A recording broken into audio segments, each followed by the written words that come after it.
வா தமிழா வாவில் இந்த வாரம் அடுத்த அறமாடு ரெங்கராஜபுரம் சூறாவளி சுரேஷ்குமார் தான்.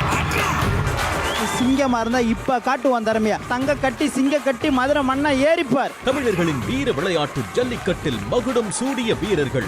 ஜல்லிக்கட்டுல ஒவ்வொருத்தருடைய பர்சனல் ரெக்கார்ட் சொல்லுங்க. 8 வருஷமா நான் மாடு பிடிச்சிட்டு இருக்கேன். 650 மாடு பிடிச்சிருக்கேன். இன்ன வரைக்கும் நான் வீம்புக்கு மட்டும் தான் மாடு பிடிச்சிட்டு இருக்கேன். ஒரு மாடு நான் ஒரு வாடிக்கு பிடிக்க போனா அந்த வாடிக்கு எந்த மாடு நல்ல மாடு வரும் அப்படின்னு நான் டார்கெட் பண்ணி அந்த ஊருக்கு மாடு பிடிக்க போவேன். திருச்சி மாவட்டத்தில் சன்னாவூர்ல வந்து ஒரே வெடிக்கையில் 32 மாடு பிடிச்சிருக்கேன். இந்த கார் வாங்குற ஒரு மாடா பிடிச்சா நம்ம பேர் நிற்கும்ல அந்த இடத்துல.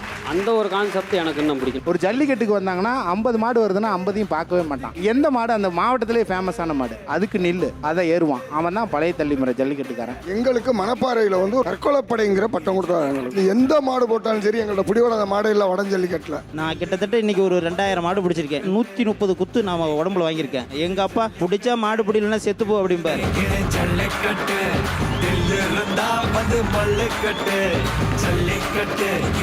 ஆச்சி ஹோட்டல் சாம்பார் மற்றும் அனுஜ் டைல்ஸ் வழங்கும் வா தமிழா வா ஞாயிறு தோறும் காலை 10 மணிக்கு.